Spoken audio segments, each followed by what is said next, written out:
From the All Indiana Podcast Network, this is the News 8 Daily 8. Now, the latest news. Kylie Conway has the latest news. The top headlines. News you can use. Please stand by. Sponsored by LCS Heating and Cooling. Now, here's Wish TV's Kylie Conway. Hi, this is Kylie Conway, and this is the News 8 Daily 8 for Wednesday, February 3rd.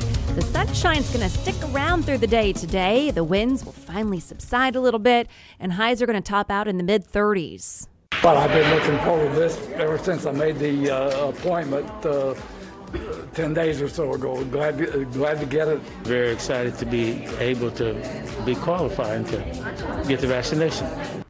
Expanding some access. This morning, a new vaccine plan is offering hope in Indiana and across the country, opening up more options for finding a shot. The Biden administration says pharmacies will get shots soon. Today, we expect Governor Holcomb's weekly briefing to explain how it will work here. The shipments are set to start next Thursday. 6,500 stores will receive a total of 1 million doses, with more to come as the plan expands. It all starts with pharmacies at Kroger, CVS, and Walgreens. Health officials say it's critical to expand locations where the vaccine is available. This makes getting shots easier in smaller and in rural communities. Kroger's up first. By next Thursday, Kroger says every county in the state with a store will have access to the vaccine. They're specifically working with the federal government instead of state officials to make this work. Governor Holcomb has said other pharmacies like Meijer and Walmart would be able to administer the vaccine as well, and some sites have already started that process. All three pharmacies are state partners, but Meijer is not a federal partner in Indiana. Neither are CVS or Walgreens, at least in the initial rollout process. Kroger spokesperson Eric Halverson says they're doing everything they can to make sure things go smoothly. We're bringing in more and more people as we can to help meet the demand that we know is coming. So that's something we've been anticipating. Even before the shots were available, we had started hiring. Halverson said with more locations opening across the state, there may be fewer doses to work with. They expect to get 100 doses of the vaccine per store per week. Two European pharmaceutical companies say they're working to develop vaccines that will target variants of COVID-19. It's part of a collaboration between GlaxoSmithKline and CureVac to develop the next generation of coronavirus vaccines. The companies say in a statement that the work will start immediately with the goal of introducing the vaccine in 2022. And work on the vaccines comes as research shows one of the COVID variants may be resistant to current vaccines. It's part of several large studies of a vaccine's effectiveness in different countries. Novavax and Johnson & Johnson pulled great numbers in the UK and USA, but found their vaccines were significantly less effective in South Africa. The big difference there? It has a particular variant known as E484K.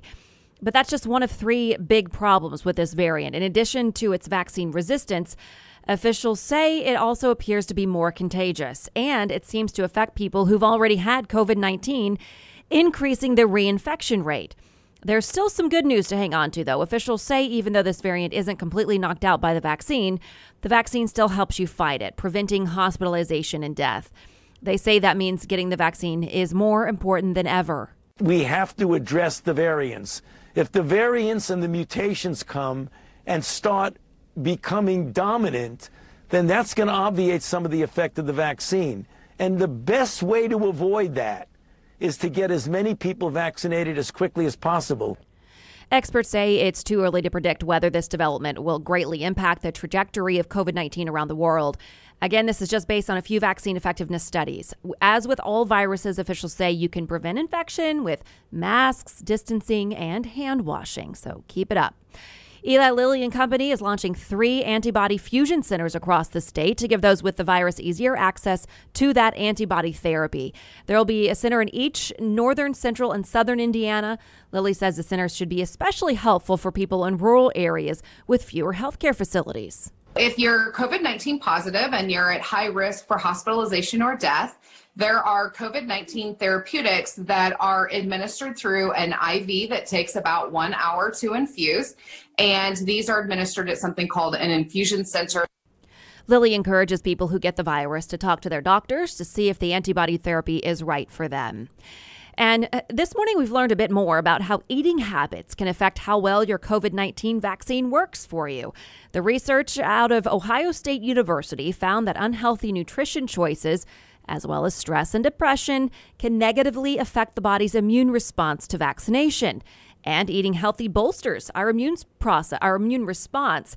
News 8's Nina Criscuolo spoke to Dr. John Christensen. He's the medical director of infection prevention for Riley Hospital for Children.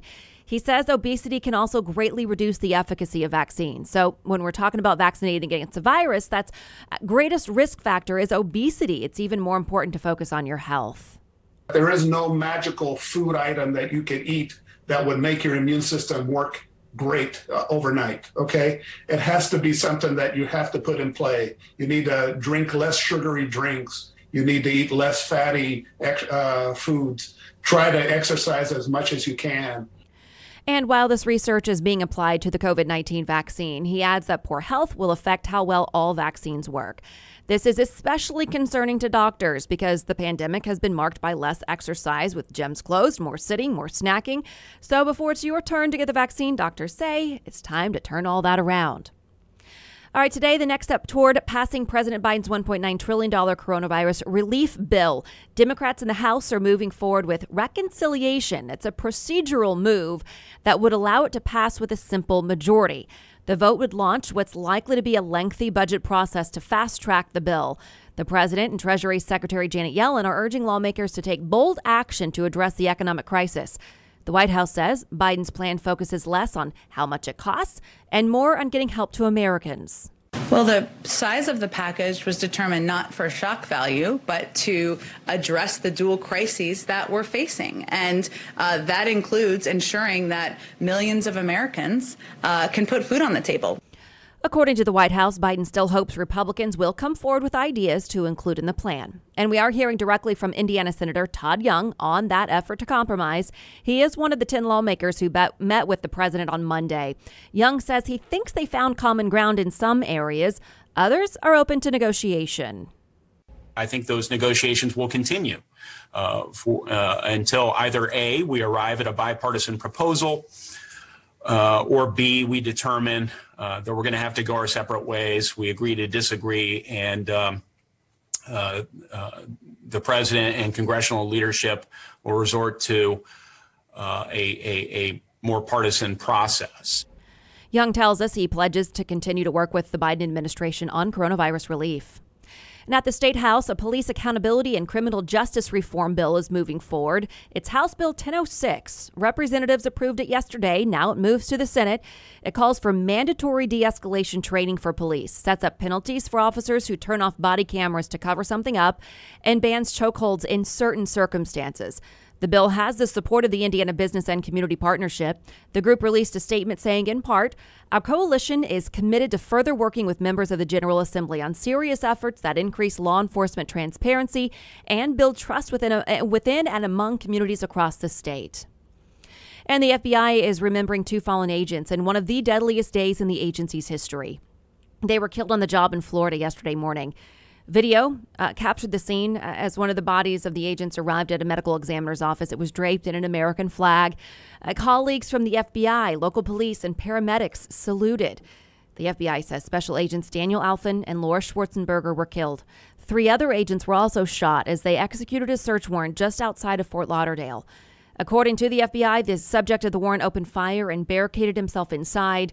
The agency says that person is dead. And the FBI is calling the fallen agents heroes. Searching for a romantic summer getaway?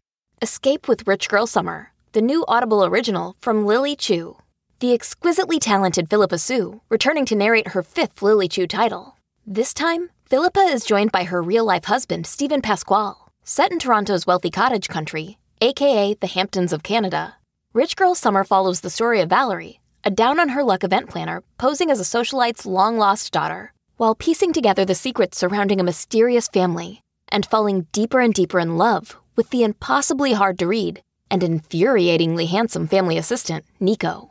Caught between pretending to belong and unexpectedly finding where she truly fits in, Valerie learns her summer is about to get far more complicated than she ever planned. She's in over her head and head over heels. Listen to Rich Girl Summer now on Audible. Go to audible.com/richgirlsummer. It takes an incredibly special person to answer the call and do the heroic work of an FBI special agent. It requires putting oneself in harm's way, not once, but again and again. The police department in Indianapolis reacted to the loss as well. IMPD posted on social media, "Our hearts and prayers go out to the FBI and the agents, their families, and the community." And this morning, Congress is honoring fallen U.S. Capitol Police Officer Brian Sicknick. His remains have been lying in honor inside the Capitol. Last night, dozens of Capitol Police officers stood at attention as his urn was carried up the building steps. President Biden and the First Lady paid their respects. Sicknick died the day after responding to the riot on Capitol Hill. He is one of 5 people who died in the violence. Prosecutors are working on a federal murder investigation in this case. Investigators have reviewed videos and photos of Sicknick engaging with rioters on the day of that insurrection. They're struggling, though, to build a murder case because of the lack of evidence linking to the moment Sicknick suffered his fatal injuries. Officials have not publicly named any suspects. And given the politically charged atmosphere of the insurrection, iTeam 8 looked into the voting records of the 4 Indiana men accused in the storming of the U.S. Capitol. Only one, John Schaefer of Columbus, voted in November. According to documents iTeam 8 uncovered, Schaefer did not vote in the 2016 election. Since his arrest, Schaefer has been in front of a federal magistrate twice and has chosen to stay in federal custody. Now to Cash Kelly, his voting record. He has never voted in any election, though he is registered in Lake County. Kelly faces a probation violation for being in Washington the day of the insurrection, but he has not been charged with any federal crimes associated with the siege.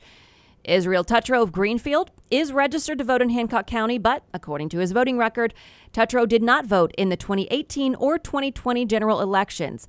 Investigators were looking for Tutro, then he turned himself in last week. Joshua Wagner did not vote in the 2016 or 2020 general elections, according to his record. Investigators say Wagner admitted that he went inside the Capitol during the riot. And this morning, we got a sneak peek at how the Indiana State Museum is celebrating Black History Month. This weekend, there will be limited tours that offer a view of newly displayed artifacts.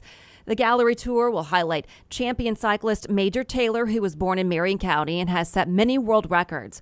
Also, the Ampey brothers, some of the first African Americans who fought in the Civil War. Abolitionist Frederick Douglass's book is also on display. That book discusses how there's no better right to citizenship than to protect and serve your country. And lastly, millionaire entrepreneur and philanthropist Madam C.J. Walker, who created a line of hair products during a time most Black people didn't have the resources for proper hygiene to feel beautiful. The tours are a way that we can go beyond the label. So there are labels in the exhibit space that tell general information about the individual, what they did. But with the tour, we have time to discuss how do we connect the stories of these individuals to the larger story. What more can we tell about their lives? There are only 3 gallery tours on these exhibits. Tickets are recommended to be purchased online because capacity limits inside the museum. Families and businesses along the East Coast are cleaning up after the season's first big snowstorm. A decades-old bowling alley was reduced to rubble. It collapsed under heavy snow in Pennsylvania. The loss caps a bad year for that business, which shut down early in the pandemic. The owners say the return of bowlers had helped the alley rally when it reopened, but now it is flattened. I've been coming here for 40 years. All of a sudden it's gone. Hopefully they're going to rebuild. Rebuild, yes, but that's not going to be an instant rebuild. Hopefully by the time it's rebuilt, COVID's gone. The general manager suspects the original part of the structure, built in the 1960s, was not strong enough to hold the snow. Now to business headlines. As the pandemic deepens, Airstream is steering from wealthy retirees to white-collar workers, Instagram influencers, and rural families. It unveiled a new RV that is custom-made for the digital nomad. Airstream is owned by Elkhart-based Thor Industries. 2 of the 3 beds on the so-called Flying Cloud 30 FB office will convert to desks, allowing owners to sleep where they work. Quite literally. Jeff Bezos is stepping down as CEO of the e-commerce empire he founded 27 years ago. We're talking about Amazon, of course. Andy Jassy, head of Amazon's cloud computing unit, will take over the reins in the fall. Bezos said he was stepping down so he could spend more time on other passions. In addition to Amazon, he owns spaceship exploration company Blue Origin and the Washington Post. He will stay with Amazon as an executive chairman. 53% of small business owners do not expect to return to pre-COVID levels for at least 6 months. The Small Business Pulse survey says just over a quarter of small businesses around the country are currently operating at normal levels. Ford says millions of its vehicles will run on Google's Android starting in 2023. That means Google's voice-activated assistant, Google Maps, and other automotive-approved Android apps will be available in Ford's cars without requiring the use of an Android smartphone. Ford's system will still be compatible with Apple CarPlay. All right, and finally here, a local medical student who profited big time on the GameStop stock craze is sharing the wealth. News 8's Dan Klein explains how the Wall Street winner is now helping Peyton Manning Children's Hospital. From Wall Street to 86th Street. They can enjoy that money more than I can right now. Kids at Peyton Manning Children's Hospital have a few more toys to help them get through tough days. It's a donation that really began a month ago when Aaron Schmid started investing in GameStop stock, part of the Reddit Wall Street Bets community. Don't invest more than you're willing to lose. For him, that was $3,000, which spiked, netting him $12,000 profit before he decided to sell last week. We, as a collective, want to show everybody that, hey, we're just, trying to redistribute this money to people that don't have any. And Schmid is not your typical second-year medical student at Marian University. He's married and worked for 4 years as a pharmacist before realizing he didn't like standing behind a counter to help people. He wants to give back, and so, inspired by his Christian faith and another Reddit user's story, he went to the GameStop store down the street from Ascension St. Vincent, bought 3 Nintendo Switches and games, and dropped them off at the Children's Hospital. Total cost $900 for someone with $200,000 in debt before he started med school. I couldn't find any better way to spend that money than to give it back to some kids. Donations like this, where we can get them immediately in the hands of kids, is just so wonderful. Clinical program manager Caitlin Knapp says there are about 30 inpatient and ICU kids and very few portable game systems. Especially these days, with many teen common areas closed and fewer visitors allowed, the gifts couldn't come at a better time. With online capabilities, now they can play with their friends from their hospital room. To think about the kids and wanting to give back in that way, especially amid, the COVID-19 crisis, I think that this is it just speaks volumes for, humanity and people's desire to help others. Aaron's not sure where he will end up, but it should be no surprise. Perhaps at a hospital like this one. I love kids, so hopefully something pediatric surgery along those lines. I'm Dan Klein for Wish TV, wishtv.com, and be sure to follow us on Facebook. Well done. Very cool. This has been your News 8 Daily for Wish TV. I'm Kylie Conway, online at wishtv.com, and follow us on Facebook when you search Wish TV. The News 8 Daily 8 is sponsored by LCS Heating and Cooling. Be sure to like and subscribe to this podcast. The News 8 Daily 8 with Kylie Conway. And be sure to discover even more great podcasts now at allindianapodcastnetwork.com.